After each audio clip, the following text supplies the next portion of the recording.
बात खत्म। आप पक्के होने के हकदार हैं, आप कानूनन के हकदार हैं, पक्के होने के हकदार हैं। और पक्के कर्मचारी को जो तनख्वाह मिलती है, जो सुविधाएं मिलती हैं, आप उसके हकदार हैं।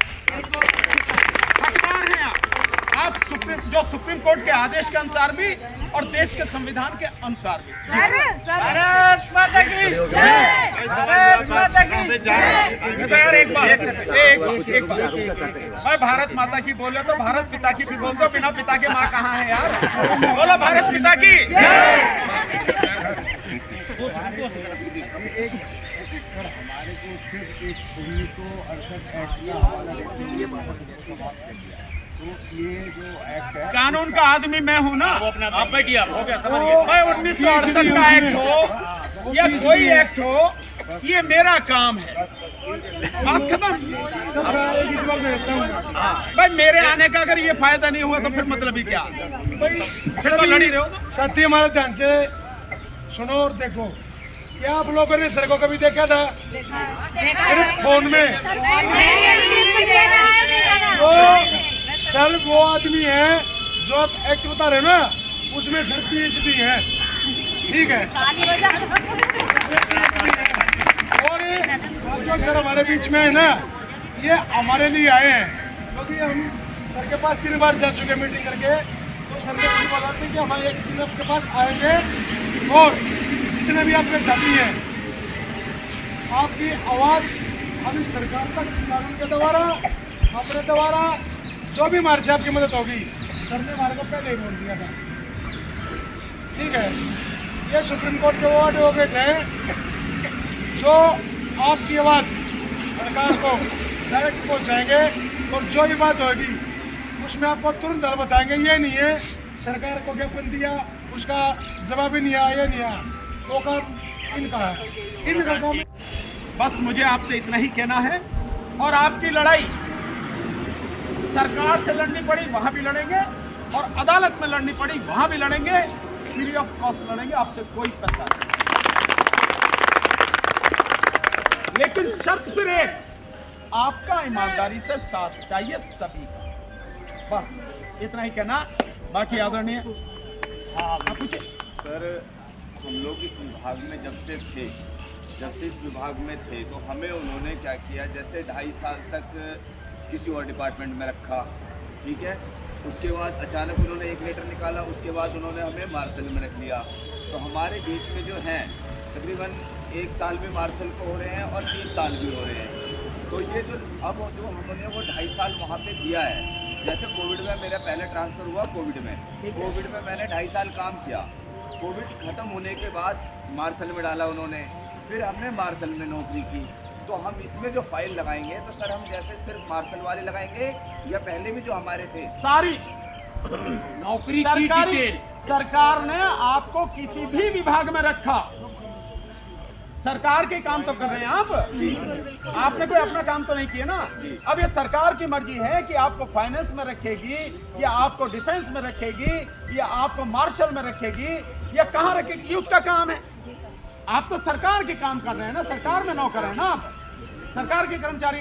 तो कहीं भी आपने काम किया हो, आपको पूरा देना है कि हम इस दिन से लगे और इस दिन हमको निकाल दिया गया।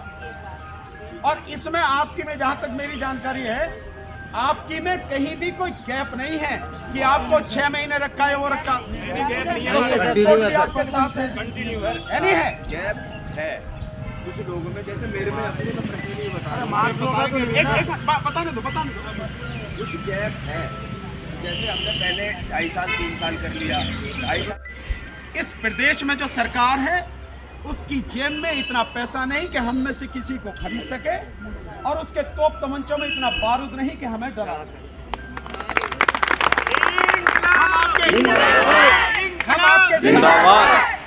हम आपके साथ हैं।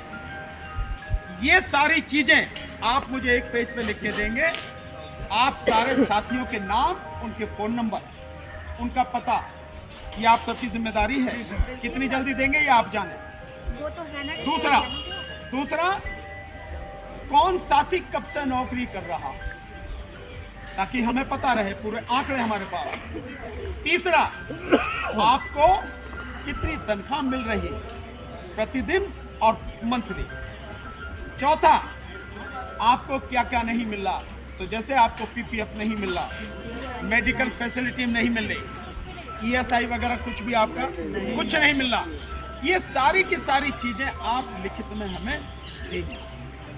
तो हम ये कोशिश भी करेंगे कि जैसे उनको मिला पीपीएफ, जब से वो नौकरी करें वही आपको भी मिले, सारा के सारा, क्योंकि आपने काम किया है, कोई आपने मजाक नहीं किया आपने। और वो जो साथी जिनके साथ भी ये हुआ है, जिसका पैर कट गया से जिनके साथ हुआ या जिसके साथ कुछ भी हुआ है, उनके लिए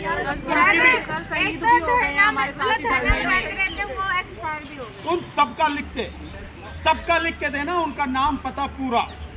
लड़ाई लड़ी जाएगी तो पूरी लड़ी जाएगी, मिलेगा तो सब कुछ मिलेगा। और ये विश्वास रखना, सब कुछ मिलेगा, मैं कह के जा रहा हूँ, ऐसा नहीं है कि नहीं मिलेगा। आपको नौकरी भी मिलेगी और आपको ये सारी चीजें भी मिलेंगी।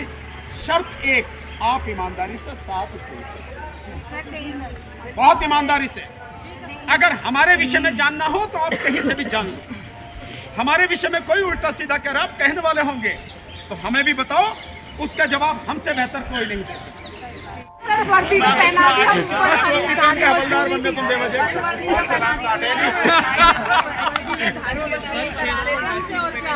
सरकार को अमीर कमा के दिया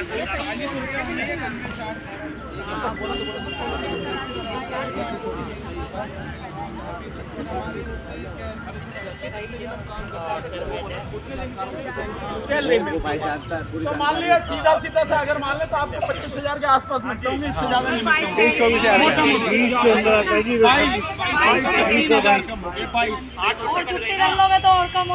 22 अरे एक बंदा लग रहा है। अच्छा, एक चीज और बताओ, तो किसकी बीवी पे केदार ने भर्ती किया? नहीं सरकार ने।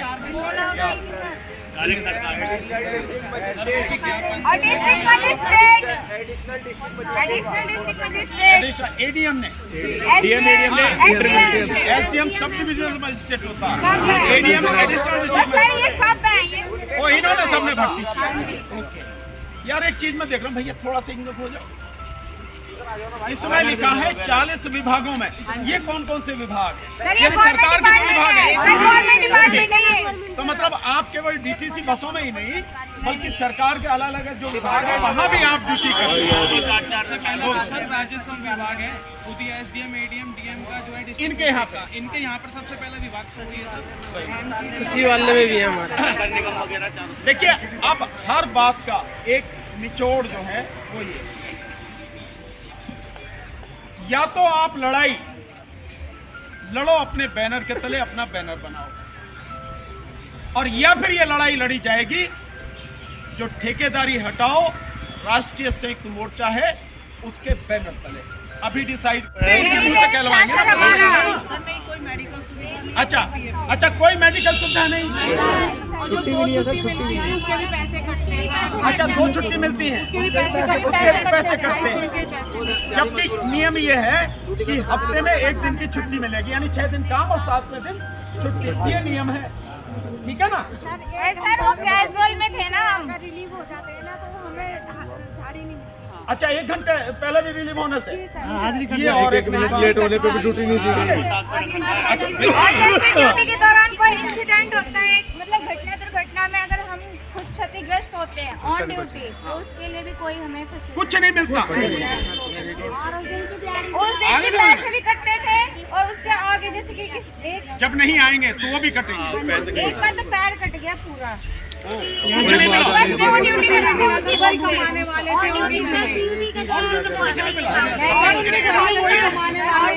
अकेला और उल्टा उस दिन के पैसे गाड़ी बैठ और आगे की ड्यूटी भी। एक मिनट आता है अब उसकी बहन ट्यूशन पढ़ा, माँ बाप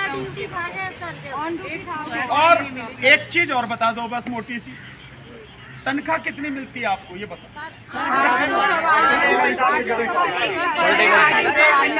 एक जना बोलो ना, एक आदमी बोलो यार। आप बोलिए, आप बोलिए। जो सबसे बढ़िया जानता हो वो बतावे। भाई बता देगा। जो सरकार की तरफ से 12 रुपये मतलब 6 महीने बाद बढ़ते हैं लेवल लोग के हिसाब से 844 लगे थे तब कितने थे?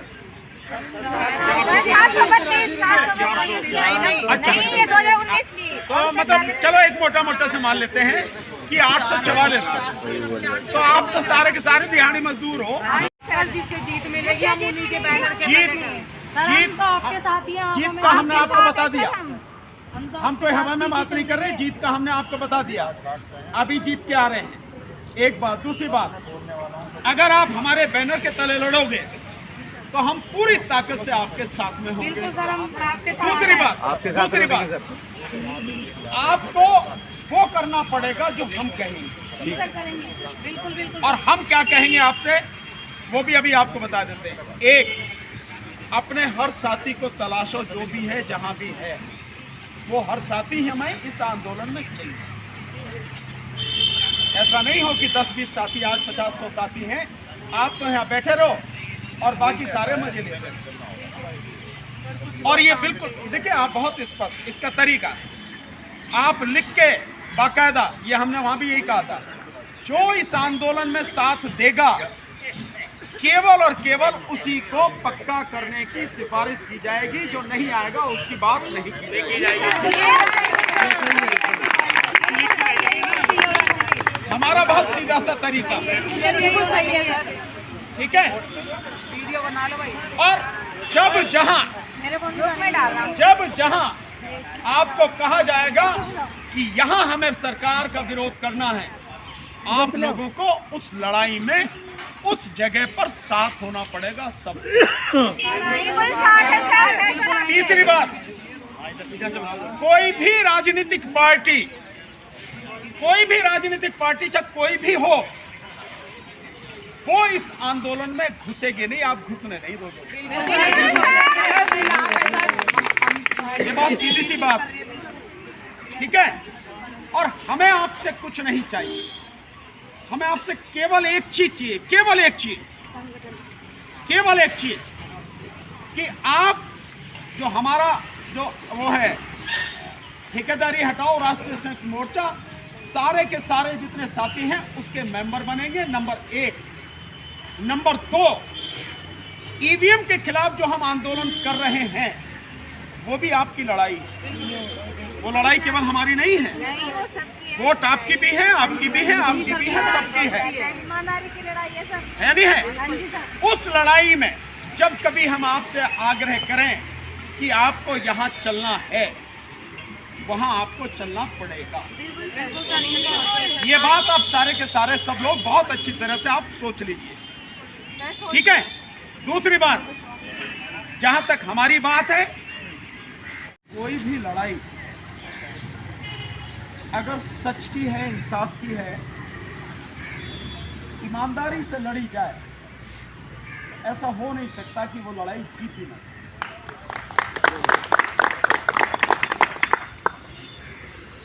और मुझे इसे कहने में कोई शक नहीं है कि आपकी जो लड़ाई है वो हक की लड़ाई है, इंसाफ की लड़ाई है और ईमानदारी की लड़ाई है। लेकिन लड़ाई में जो लोग सबसे ज्यादा प्रभावित हैं, जिनकी वो लड़ाई है, उनका ईमानदारी से उस लड़ाई में साथ आना सबसे पहली जरूरत है।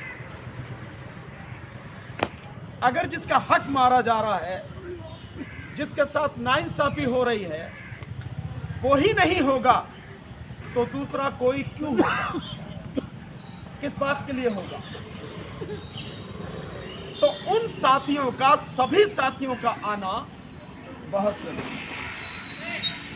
आपकी संख्या तो बहुत ज्यादा है, 10,792 है आपकी संख्या।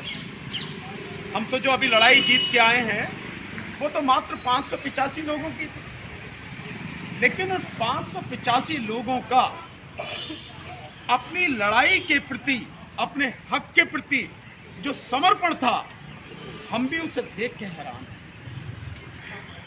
5.5 महीने उन्होंने जिस ईमानदारी से हर दिन उस आंदोलन में हिस्सा लिया, वो वाकई में काबिले तारीफ। कितनी भी कोशिश की गई प्रशासन की तरफ से, लेकिन बहुत ही शांतिपूर्वक तरीके से, बहुत ही लोकतांत्रिक तरीके से उन लोगों ने अपनी लड़ाई लड़ी और अपनी बात था वहां पे जो आप सीएम का घेराव करने गए। एलजेपी के लोग थे ना, लोक जनशक्ति पार्टी की, पासवान जी की पार्टी। आपको ध्यान होगा, हमें बात करने का मौका नहीं दिया जाता, फिर भी हमने फोन लेके बात की और मैंने एक बात कही कि ये एलजेपी के लोग यहाँ आके बात कर रहे हैं, ये तो सरकार में शामिल है भाई, सरकार इनकी है। और एलजी किसका है भाई? एलजी को अपॉइंट कौन करता? बीजेपी। तो सारे निर्देश एलजी को कहां से आते हैं? केंद्र सरकार से। तो केंद्र सरकार से तुम्हें निर्देश आते हैं, केंद्र सरकार तुम्हें हटा रही है, तो गुनहगार कौन है तुम्हारा? केजरीवाल या वो केंद्र सरकार? और वो जो झंडा लेके आपके आगे आगे चल रहे, तो ये झंडा लेके काहे को चल रहे यार? केंद्र सरकार से बोलो कि इनके साथ अन्याय क्यों कर रहे हो? ये बात समझने की आपको जरूरत है। इसलिए वो आपके साथ में था। धोखा, अफसोस, मुझे नहीं पता कि किस वजह से आप में से किस साथी ने क्या कहा, क्या किया, उनका साथ लेने का कोई मतलब नहीं। जो लोग सरकार में शामिल हैं, आप उनसे तो सीधे कहो भाई तुम्हारी तो सरकार है, तुम करवाओ। ऑब्जेक्शन कौन कर रहा है? एलजी। तो एलजी को सरकार डायरेक्ट करे, इन लोगों को क्यों निकाल दिया भाई? और ये आज भी आप लोग, मैं जहां तक समझता हूं, पिछले 9 साल से सर्विस कर रहे हो ना। 15 साल, 20 साल, 30 साल भी, 30 ईयर। तो 9 साल से लेके और 30 साल से जो लोग सर्विस कर रहे हैं, आप एक झटके में निकाल दे रहे हैं। ये कहाँ का न्याय है? बिना किसी नोटिस। अच्छा, एक चीज और बताओ, इस पूरे 9 साल या 30 साल में आपको पीपीएफपी कटवा मिला? सामने रख। और नतीजा ये कि जो वो चाह रहे थे, हकीकत में उससे ज्यादा होने। क्या चाह रहे थे? वो चाह रहे थे कि जो उनको एक बार में 89 दिन के लिए रखा जाता है नौकरी पर, ये कंडीशन हटा दी जाए और उन्हें नियमित किया जाए। और नियमित कर्मचारी को जो तनख्वाह मिलती है, जो सुविधाएं मिलती हैं, वो तनख्वाह और सुविधा उनको मिलती है। केवल यही बात। लेकिन माननीय डीसी कपिल साहब की मेहनत से और मजदूर को उसका हक मिले, जिससे वो नहीं जानता हो वो भी उसको मिले, ये सिर्फ इनकी बदौलत है। पता है क्या हुआ? पता है क्या हुआ? जो पिछले 15-20 साल से वो नौकरी कर रहे थे, उस 15-20 साल का पीपीएफ भी उन्हें मिलेगा, जो एक व्यक्ति का कई लाख रुपए बनेगा। ये लिखित में है सब कुछ, ये हवा में नहीं है कि मैं कह रहा हूं। ये जो सरकार ने बाकायदा लिख के दिया है, ये उसमें है। इसकी उन्हें नहीं पता थी। हम लोग तो जानते हैं कि मजदूर का हक क्या है, उसको क्या क्या चीजें मिलती हैं, क्या क्या सुविधाएं मिलती हैं। इस तरह से हम लोग लड़ते हैं। आपका भला हो जाए, आपके बच्चे अच्छी तरह से रहें, हमें तो इससे बढ़िया और क्या बात हो भाई। हम तो अपने आप में सक्षम है, समर्थ है, हमें किसी चीज की जरूरत नहीं है। मेरे परिवार की बात करें तो मैं वकील हूँ, मेरे परिवार में 10 लोग वकील हैं, पिताजी मेरे जज हैं, मुझे किस चीज की क्या वो है। लेकिन जो गैर इंसाफी होती है लोगों के साथ, वो बर्दाश्त नहीं। और वो भी सरकार के स्तर पर हो तो वो किसी सूरत में बर्दाश्त। आज जो हम लड़ रहे हैं, हम सरकार के खिलाफ लड़ रहे हैं और मोदी सरकार के खिलाफ लड़ रहे हैं। सीधे सीधे कहो, मोदी जी से लड़ रहे हैं। क्यों लड़ रहे हैं? कि वो लगातार गलत काम कर रहे हैं, उस देश को तबाही की तरफ लेकर।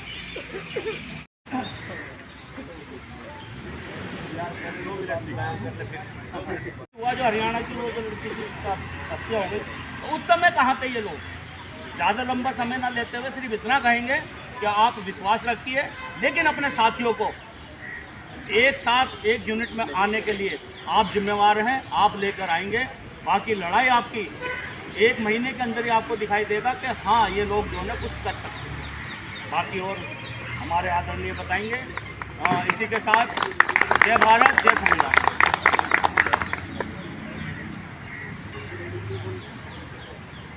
मैं चाहूँगा हमारे सुप्रीम कोर्ट के वकील आदरणीय एडवोकेट श्याम प्रसाद जी का सवाल आपसे केस को लेकर अब इनके जो है बिहार के अंदर मीटिंग है। अब ये 2-3 कब की है सर? बिहार है, गुजरात अभी सप्ताह हो गया। बिहार, गुजरात, इलाहाबाद, चारों तरफ की मीटिंग का सेटअप है। पूरी पब्लिक, पूरा देश इनको समर्थन कर रहा है। तो जो आदमी, और जब इनको समस्या बताई गई, हम आपसे मिले, उसके बाद में हमने भानु प्रताप जी को बताया कि ऐसे ऐसी समस्या है। तो इन्होंने कहा कैसे मिलेगी? दिल्ली सरकार ने जब इनका जीवन खराब करने वाला काम कर दिया, 8-7 साल इनको यूज किया, और जब राजनीति मजबूत हो गई तो निकाल कर दूध की, जैसे दूध में मक्खी गिर जाती है उसे निकाल कर एक तरफ फेंक दिया जाता है, इस तरीके से बिना बताए, बिना कुछ कारण के, और निकाल कर बाहर फेंक दिया। और जवाब क्या है उसका दिल्ली सरकार का कि एलजी गैर कानूनी तरीके से भर्ती बता रहा है। एलजी जब कहाँ था जब आपको भर्ती किया जा रहा था? एलजी जब कहाँ था जब कोरोना काल में आपकी जान जोखिम में थी, आपकी जो है जान से खेला जा रहा था? एलजी जब कहाँ था? ऊर्जावान कविता है ये, और आप लोगों का जो संघर्ष है, आप लोगों की जो मेहनत है, क्योंकि आप भी जो है अक्टूबर से बैठे हुए हैं, और आप लोग पूरी मजबूती से, हाँ 27 अक्टूबर से बैठे हुए हैं ना आप, और पहले दिन से ही आपको पूरा वॉच कर रहे हैं हमारे गुलाम सरवर जी, डीसी कपिल जी। ऐसा नहीं है कि हम आपके बीच में नहीं आ रहे, बीच में हम कई बार आए हम, लेकिन आपके मेन मंच पे नहीं आए। हम ये देखते रहे कि भाई किस तरीके से इनका कहीं दुरुपयोग तो नहीं हो रहा, कोई इनका फ़ायदा तो नहीं उठा रहा, क्योंकि पॉलिटिकल पार्टी आपको भीड़ दिखाकर वो अपना फ़ायदा ले सकती है। सामाजिक संगठन का जो कार्य है, क्योंकि वो तो सबके लिए, दिल्ली हो चाहे बाहर हो, अभी भी ईवीएम की बहुत बड़ी लड़ाई लड़ रहे हैं सभी लोग मिलकर। आप देखो टीवी पे, चैनलों पर, शुरुआत इन्होंने की है। सुप्रीम कोर्ट के वकील, चीफ जस्टिस, अधिवक्ता, और साथ में हमारे डीसी कपिल जी और हमारे गुलाम सरवर जी सभी लगे हुए हैं। जबकि देश की सबसे बड़ी समस्या आज ईवीएम है, और ईवीएम के लिए पूरे देश को खड़ा करने वाले हम लोग लड़ेंगे। और आप सर्च कर सकते हैं, क्योंकि जो साक्षात है, जो सत्य है, उसे कोई छुपा नहीं सकता। जैसा कि हमारे आदरणीय गुलाम सरवर जी ने कहा कि निष्पक्ष और बिना स्वार्थ के, किसी स्वार्थ के, हम आपकी इस लड़ाई को आगे तक लेके जाएंगे। अंजाम कुछ भी हो, हमें अरेस्टिंग देनी पड़े, चाहे जेल में जाना पड़े, चाहे हमें कोर्ट में लड़ना पड़े, चाहे हमें बैरिकेड एक नहीं तीनों ही तोड़ने पड़े, ये हम करके दिखाएंगे। पहले के भी आंदोलन आप देखो, ये जो 585 लोगों की जो लड़ाई है, पूरे 585 लोग 1 अगस्त से और 12 जनवरी तक बिल्कुल टिके रहे। 2-3 लोगों की तो कम हो सकती है संख्या के, भाई कोई बीमार हो गया, किसी को परेशानी हो गई, क्योंकि सिर्फ ये परेशानी आप लोगों की नहीं है मुट्ठी भर की, पूरे 10,792 लोग हैं ना। तो सब अगर एक कानून पास होगा तो ऐसा नहीं होगा कि जो आ रहा है उसको तो मिलेगी नौकरी, जो नहीं आ रहा उसको, सबके लिए एक जैसा काम होगा। तो आप अपने साथियों को बराबर समझाएं, अपने ग्रुप में मैसेज डालें। देखिए, हम वादा कर सकते हैं, आपकी लड़ाई लड़ सकते हैं, लेकिन संख्या बल आपका ज़रूरी है। जो मेन जो प्लस पॉइंट है, जो ताकत है आपकी, वो संख्या है, और उससे बढ़ के है विश्वास।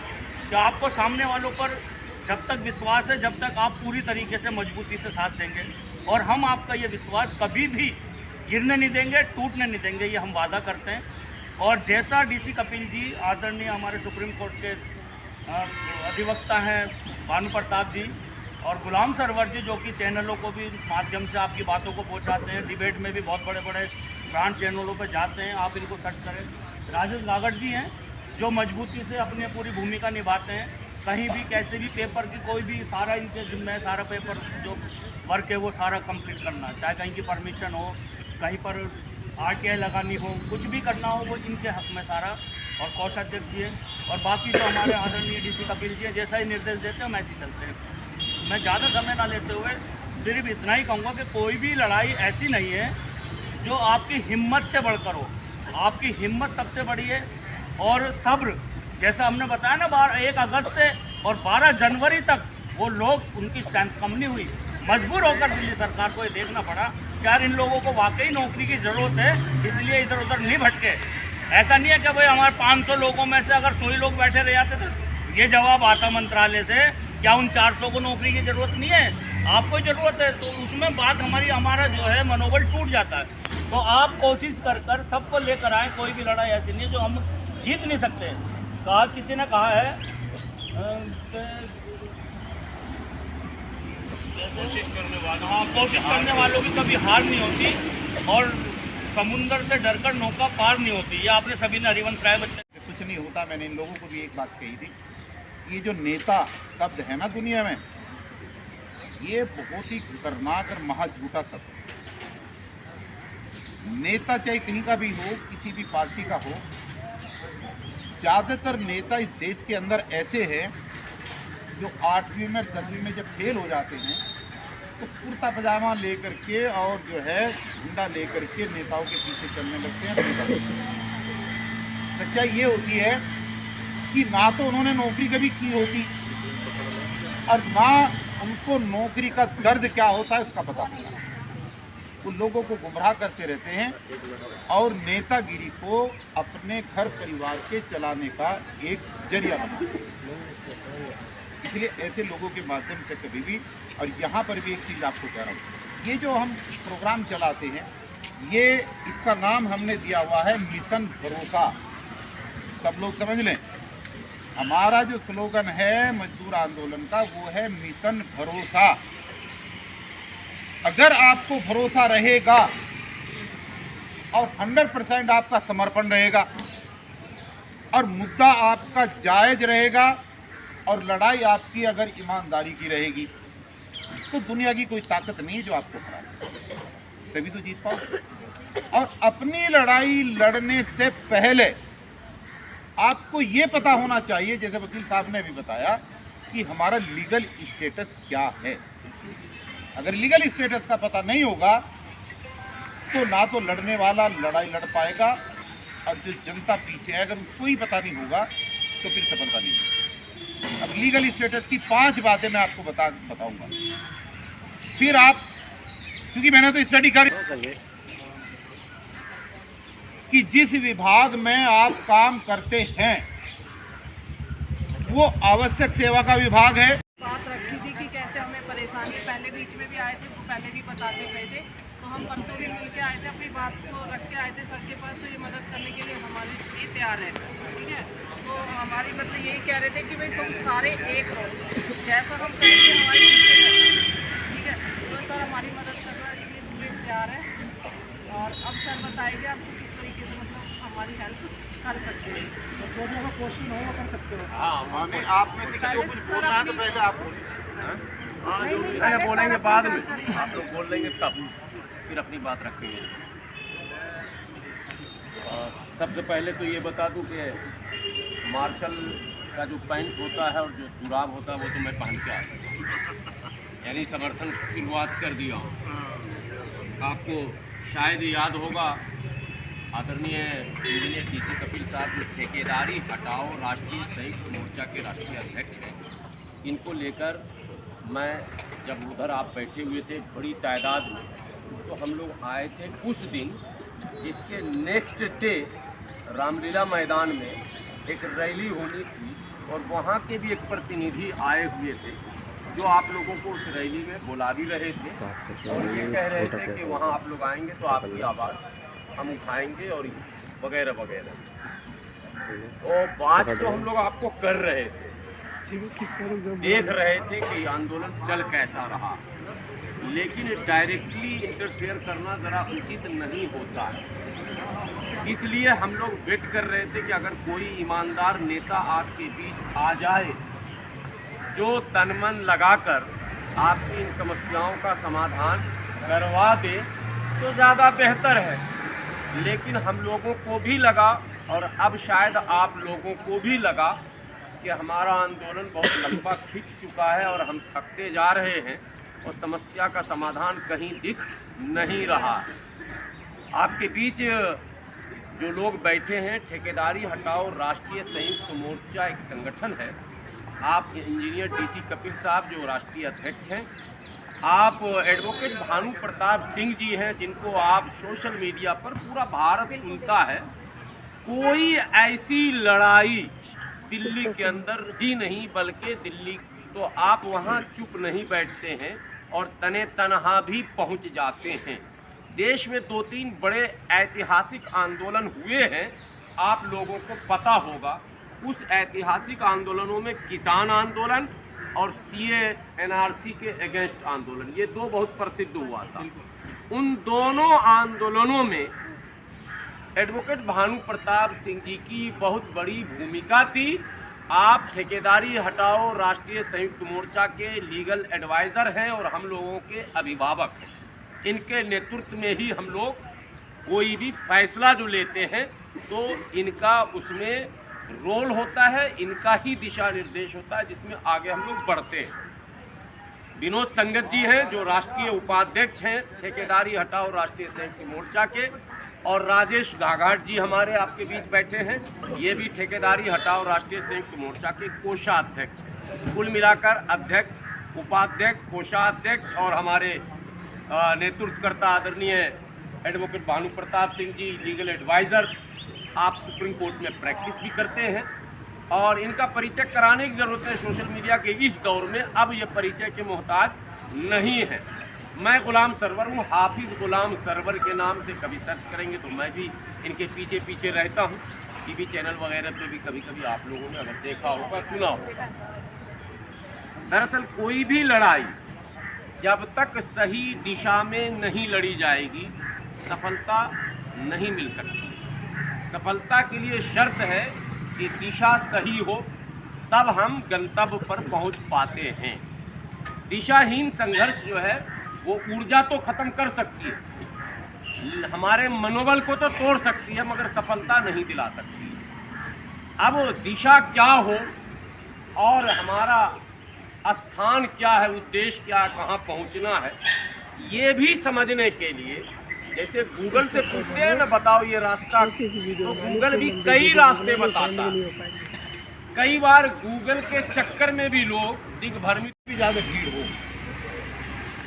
उस मीटिंग में आए हुए लोगों में से महिलाएं हों, बहन हो, बेटी हो, भाई हो, युवा हो, अगर 5 लोग भी बातों को समझ करके चले जाते हैं, सिर्फ 5 लोग, तो उस मीटिंग के करने का उद्देश्य हल हो जाता है, सफल हो जाता है। ये संदीप भाई और अमिता वगैरह ये हमारे से मिले थे, हमने इनको यही समझाया कि तुम लोगों ने तो समझ लिया, लेकिन जब तक सामने बैठे हुए लोग चीज़ों को नहीं समझेंगे, जब तक ये आंदोलन टूट करके इतना नीचे आ चुका है कि कहाँ 11,000 लोग और कहाँ मात्र 50, जबकि वहाँ पर हज़ारों की संख्या में आए, तो धीरे धीरे जो ये मनोबल घटा है और जो लोग दिग्भ्रमित हुए हैं, ये इसलिए हुए हैं कि इनको आगे का रास्ता कोई दिखाई नहीं।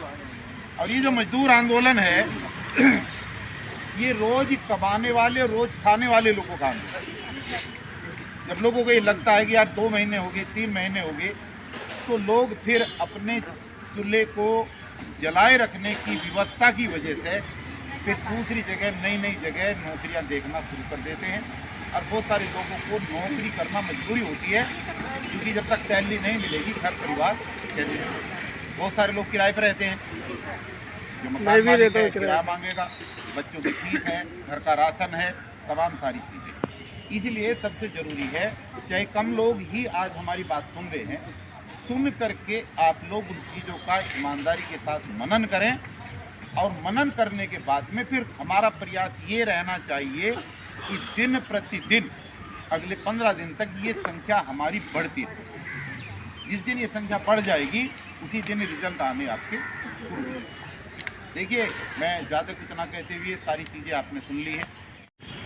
अभी जो रिसेंटली एक बड़ी लड़ाई हुई थी वो दिल्ली स्वास्थ्य निदेशालय में स्वीपर कम चौकीदार और नर्सिंग अर्दली 585 लोग थे। 1 अगस्त से डिस्पेंसरी के, दिल्ली की डिस्पेंसरियों में जो लोग कार्यरत थे, 1 अगस्त से जब उनको 3-4 महीने का तनख्वाह रोक दिया गया और उन्हें कहा गया कि तुम्हें अब किसी ठेकेदार के अंडर में काम करना होगा, तब वो स्ट्राइक पर गए। लेकिन स्ट्राइक पर जाने से पहले उन्होंने आदरणीय इंजीनियर डीसी कपिल साहब से, राजेश बगाड़ जी से, विनोद संगल जी से मुलाकात उनकी हुई और उन्होंने नेतृत्व को स्वीकार किया। और पहले ही दिन जो धरने पर बैठे तो बैनर उनका नहीं लगा, बैनर लगा ठेकेदारी हटाओ राष्ट्रीय संयुक्त मोर्चा का, और बैठ गए हम लोग उनके साथ। वो 585 लोग, आप जाकर उनसे मिलकर पता लगा लें। सरकार को घुटनों के बल ये टीम लाई और दिल्ली के स्वास्थ्य मंत्री ने वही लिखा जो आदरणीय अध्यक्ष जी ने और हमारे भानु प्रताप जी ने कहा, वो लिखा और लिखकर एलजी के पास भेजा और सारे लोगों की ज्वाइनिंग हो गई। 12 जनवरी को ज्वाइनिंग उनकी हो गई। तो लड़ाई का ये तरीका है। आप 10 बार जेल गए, अभी 2-2.5 महीने पहले नेहरू पैलेस जेल में वो वीडियो भी आपको दिखाऊंगा। जेल के जाने का सीन देखेंगे, जेल से निकलने का सीन देखेंगे। तो हम लोग जो लड़ते हैं इस मोर्चे में, तो निस्वार्थ लड़ते हैं। उद्देश्य केवल ये होता है कि इनका काम अगर हो जाएगा तो आने वाले दिनों में ये टीम ये प्रचार करेगी कि अगर सही नेतृत्व की तलाश है तो वहाँ जाओ। ठीक है, तो उसमें जो लोग दिग्भ्रमित हो रहे हैं और तरह तरह के दलालों और राजनेताओं के चक्कर में अपना समय बर्बाद कर रहे हैं, उनका समय बर्बाद नहीं होगा और सही नेतृत्व उनको मिलेगा। प्रचार का जहां सोशल मीडिया माध्यम है, वहीं आप लोग भी माध्यम बन सकते हैं यदि काम होगा तो। अब अध्यक्ष जी ने हम लोगों को आज बताया, कल ही बता दिया था। मत है कि पहले बेवकूफ़ बना करके उसने तुम्हें भर्ती कर लिया, उसके कोई बाप का राज नहीं है, और आज वो आपको निकाल करके भाग गए। उसका जीना भारी कर देंगे, खून पी जाएंगे, उसका बीच से चीर देंगे उसको, बेशर्ते कि आप ईमानदारी के साथ अपने आंदोलन में डटे। और देखिए, हम लोग मजदूरों की लड़ाई मजदूरों के लिए नहीं लड़ते हैं, ये भी आप समझ लीजिएगा। हम लोग मजदूरों की लड़ाई मजदूरों के उन बच्चों के लिए लड़ते हैं कि अगर ये सही सैलरी नहीं ले पाएंगे तो तुम्हारे बच्चे भी आगे चल करके मजदूर ही बनेंगे।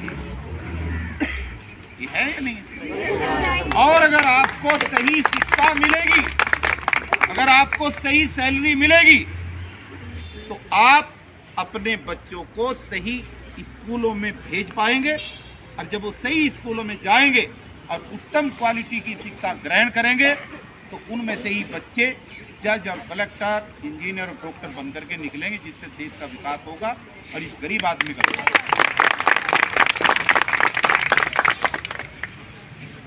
जो बहनें, जो बेटियां अपने छोटे छोटे बच्चों को घर में छोड़कर और एक टेम्परेरी नौकरी के लिए घर से बाहर निकलती, वो अपनी खुशी के लिए नहीं निकलती। वो भी घूमना जानती है, वो भी ब्यूटी पार्लर जाना जानती है, वो भी अच्छे कपड़े पहनना जानती है।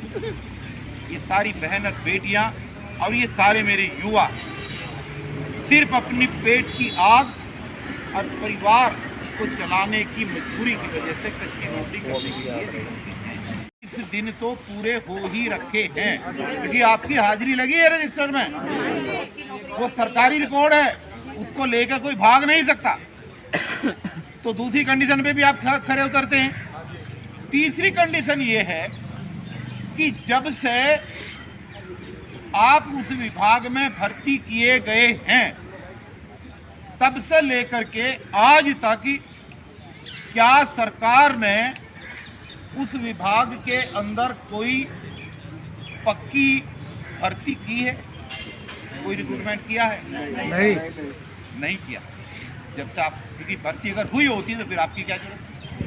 तो कोई पक्की भर्ती उस समय से लेकर आज तक नहीं।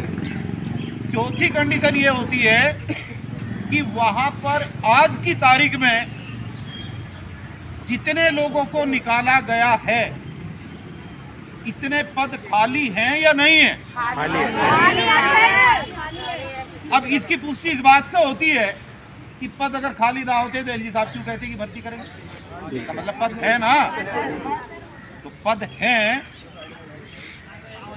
और खाली पड़े हैं, तो चौथी शर्त भी आपकी बिल्कुल पूरी होती है। और जो लास्ट की 5वीं शर्त होती है, जो सबसे महत्वपूर्ण होती है, कि जब आपको भर्ती किया गया था उस समय आपकी योग्यता आपको दी गई नौकरी के अनुरूप थी या नहीं थी?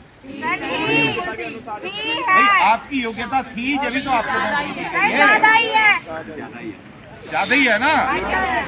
तो जो 5 कंडीशन हैं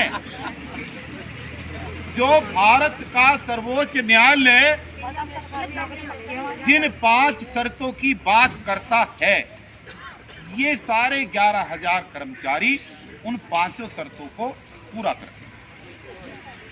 5 बताई ना मैंने, अब 5 पे आप क्या, वो टेम्परेरी सेवा वाला विभाग, ये पहली कंडीशन होती है।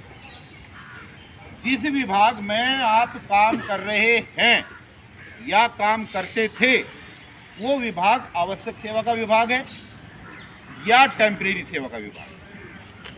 जो मुझे जानकारी है, आप लोगों की अपॉइंटमेंट दिल्ली सरकार के माध्यम से हुई। एक बोर्ड ने आपको अपॉइंट किया है, उसमें एसडीएम भी हो सकता है, एडीएम भी हो सकता है और भी डीएम भी है। ऐसा नहीं हुआ कि एक ठेकेदार ने आपको भर्ती कर लिया आनंद फानन में और आपको भर्ती करके वहां पर भेज दिया हो, ऐसा नहीं हुआ। एक लीगल प्रक्रिया के तहत आप लोगों की भर्ती हुई, ठीक है। और जिस विभागों में आप काम कर रहे हैं, ये विभाग मेरे हिसाब से सारे के सारे आवश्यक सेवा के विभाग, ये डीटीसी हो और चाहे आप एडमिनिस्ट्रेशन में कहीं काम करें, ऐसा ही है या नहीं है? आवश्यक सेवा विभाग में काम किया। दूसरी बात, जैसे भाई ने खड़े होकर के सवाल कहा था, ऐसे सवाल बहुत सारे आपके बीच में आएंगे और हम लगातार आते रहेंगे। 240 दिन आपकी नौकरी को सरकारी तौर पे किसी विभाग में काम करते हुए या नहीं हुए, ये दूसरी कंडीशन है। मात्र 240 दिन, 240 दिन का मतलब होता है 8 महीने। तो मेरे ख्याल से जितने लोग यहाँ पर हैं, इस 11,000 कर्मचारियों में से कोई भी ऐसा नहीं होगा जिसको 8 महीने ना हुई। 2.5 साल से ऊपर ज़्यादा हो रखी है ना, 5 साल हो गए, किसी को 4 साल हो गए, किसी को 10 साल हो गए, किसी को 12 साल हो गए। यानी कि जीत आपकी होगी, आप कामयाब होंगे, आपको दोबारा सरकार नौकरी पर रखेगी। मैं करता हूँ, मुझे विश्वास है कि आप अपनी पूरी टीम में ये संदेश देंगे और ठेकेदारी हटाओ राष्ट्रीय संयुक्त मोर्चा के पिछले रिकॉर्ड को देखते हुए आप ईमानदारी से हृदय और मन को साफ करके यूनाइट होकर कदम से कदम मिलाकर लड़ेंगे। कामयाबी आपके कदम पर रहेगी। शुक्रिया। जय बिहार।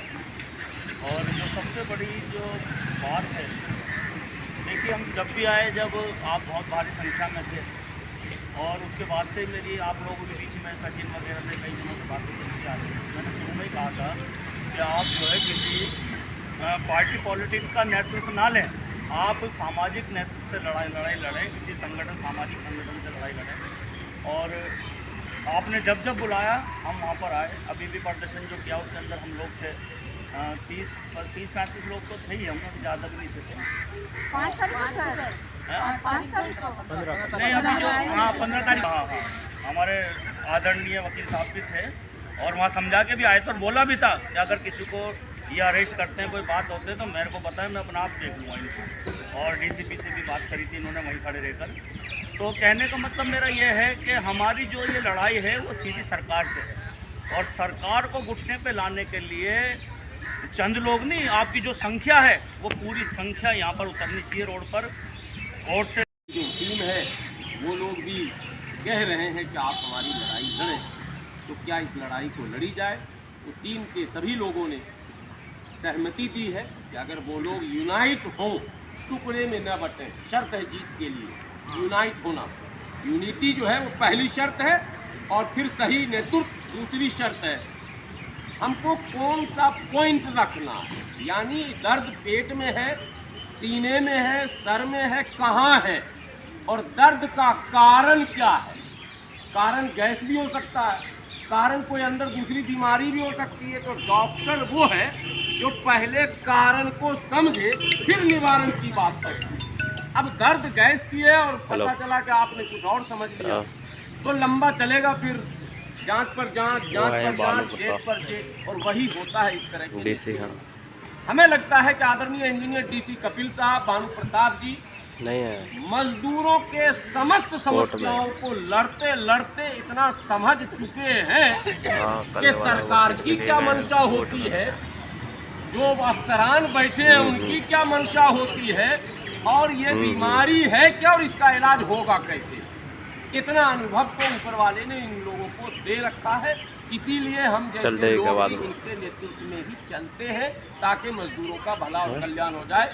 हम लोगों का कोई कल्याण होने वाला नहीं है और हम लोग विधायक सांसद भी बनने वाले नहीं हैं। बोलते बोलते 15 साल हमारे भी हो गए, 35-40 साल गुरुजी आपके भी हो ही गए लड़ते बोलते।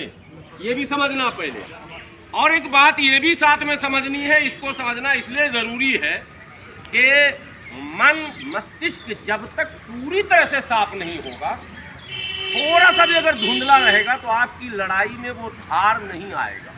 इसलिए ये समझा रहा हूँ एडिशनल कि 35 साल के इस संघर्ष काल में अगर कोई मेट्रो और बस और मोटरसाइकिल से आपके बीच आ रहा है तो ये इस बात का प्रमाण होना चाहिए कि ये ईमानदार है। अन्यथा मैंने ऐसे दलालों को भी देखा है जो साल 2 साल 4 साल में मर्सिडीज कार से घूम रहा है इसी दिल्ली में, लाखों को टोपी पहना दिया, तुम्हारा ये कर देंगे, तुम्हारा वो कर देंगे, तुम्हारा दिस कर देंगे, दैट कर देंगे, और वो तो बल्ले बल्ले उसका सब कुछ हो गया। यूनियन के नाम पर, फला के नाम पर सिर्फ वसूली, उगाही, ठग, ये कारोबार भी दिल्ली में फल फूल रहा है। इसलिए ईमानदार नेतृत्व की तलाश ये आप पर भी ज़रूरी है कि आप भी तलाशिए और समझिए कि सही लड़ाई हमारी लड़ कौन सकता है। तो एक बार ईश्वर को धन्यवाद दीजिए कि ये ईमानदार लोग आपकी लड़ाई लड़ने के लिए तैयार हुए हैं। आप यूनाइट होइए और इनके नेतृत्व में लड़िए। मैं पूर्ण विश्वास के साथ कह सकता हूँ, मैं मुसलमान, जीत आपकी होगी, आप कामयाब होंगे, आपको दोबारा सरकार नौकरी पर रखेगी। हम करता हूँ, मुझे विश्वास है कि आप अपनी पूरी टीम में ये संदेश देंगे और ठेकेदारी हटाओ राष्ट्रीय संयुक्त मोर्चा के पिछले रिकॉर्ड को देखते हुए आप ईमानदारी से हृदय और मन को साफ करके यूनाइट होकर कदम से कदम मिलाकर लड़ेंगे। कामयाबी आपके कदम पर रहेगी। शुक्रिया। जय हिंद। और जो सबसे बड़ी जो बात है, देखिए हम जब भी आए, जब आप बहुत भारी संख्या में थे, और उसके बाद से मेरी आप लोगों के बीच में सचिन वगैरह से कई दिनों से बातें चलती आ रही है। मैंने शुरू में ही कहा था कि आप जो है किसी पार्टी पॉलिटिक्स का नेतृत्व ना लें, आप सामाजिक नेतृत्व से लड़ाई लड़ें, किसी संगठन, सामाजिक संगठन से लड़ाई लड़ें। और आपने जब जब बुलाया हम वहाँ पर आए। अभी भी प्रदर्शन जो किया उसके अंदर हम लोग थे 30-35 लोग तो थे ही, हम लोग ज़्यादा भी नहीं थे। 5 तारीख नहीं, अभी जो 15 तारीख, हाँ, हमारे आदरणीय वकील साहब भी थे और वहाँ समझा के भी आए थे और बोला भी था कि अगर किसी को ये अरेस्ट करते हैं, कोई बात होते हैं तो मेरे को बताएं, मैं अपना आप देख लूँगा इनको। और डीसीपी से भी बात करी थी इन्होंने वहीं खड़े रहकर। तो कहने का मतलब मेरा ये है कि हमारी जो ये लड़ाई है वो सीधी सरकार से है, और सरकार को घुटने पे लाने के लिए चंद लोग नहीं, आपकी जो संख्या है वो पूरी संख्या यहाँ पर उतरनी चाहिए रोड पर। कोर्ट से मुझे कह रही है, देखिए जितने भी साथी हैं 10,792 जी सर, इसमें भिन्न भिन्न जातियों और भिन्न भिन्न धर्म के लोग हैं। धर्म हर किसी का व्यक्तिगत मसला है, उसको वहीं तक रहने देना। ये लड़ाई सबकी है, तो धर्म और जाति के नाम पे आपस में कोई भेदभाव आने ना पाए, कोई दूरी होने ना पाए, इस बात का ध्यान रखें। सर ये डिपार्टमेंट परिवार है, यहाँ धर्म जाति बस का कोई नाम बस नहीं बस है। ये परिवार ही बना रहना क्योंकि ये चाहिए यूनिफॉर्म उस समय की कोई तक जब रंग तक नहीं है। अंतिम सांस चलती है। साथियों एक विशेषता और बताता हूँ मैं इस संगठन में, जब भी मीटिंग होगी ऐसा नहीं कि ये लोग मीटिंग करेंगे, जब भी चाहे वो सीएम से हो चाहे एलजी से मीटिंग हो, जो भी मुद्दा होगा उसमें आपकी टीम रहेगी और आपके सामने पारदर्शिता रहेगी कि क्या बात हो रही है सरकार से। और यही हमने टीम 585 में बनाई थी। आप अपने क्यों जी 5 से 7 आदमियों के नामों एक टीम बना दें, सिर्फ हम उनसे संपर्क करेंगे, वो आप देख लें किनको लेना होगी। भाई इतना कहना था। अध्यक्ष जी के संबोधन से पहले एक लाइन और बताना रह गया है। 4-5 महीने रहे, 1 अगस्त से 12 जनवरी तक वो धरने पर बैठे रहे, लेकिन जब ज्वाइनिंग हुई है वो तनख्वाह पूरे धरने का भी मिला है उनको, ये भी जान लीजिए। लड़ाई का ये पहले समझिए कि लड़ने वाला कौन है। दूसरी सरकार होती या दूसरा कोई लड़ने वाला होता तो एक आध दो शर्तों के साथ धकेल दिया जाता। पूरा पैसा पहले सारा हक एक थे रख वाला जो नारा सुने है ना, वो करवा के दिखाया गया। आप पूछ लेंगे, ये हम लोग बोल नहीं रहे, वो 585 में से किसी साथी से पूछेंगे। हड़ताल का भी पैसा ले लिया सरकार से। तो लड़ाई ऐसी होती है। मैं आदर और सम्मान के साथ ठेकेदारी हटाओ राष्ट्रीय संयुक्त मोर्चा के राष्ट्रीय अध्यक्ष आदरणीय इंजीनियर DC कपिल साहब से विनती करता हूँ कि वो अपनी बात आपके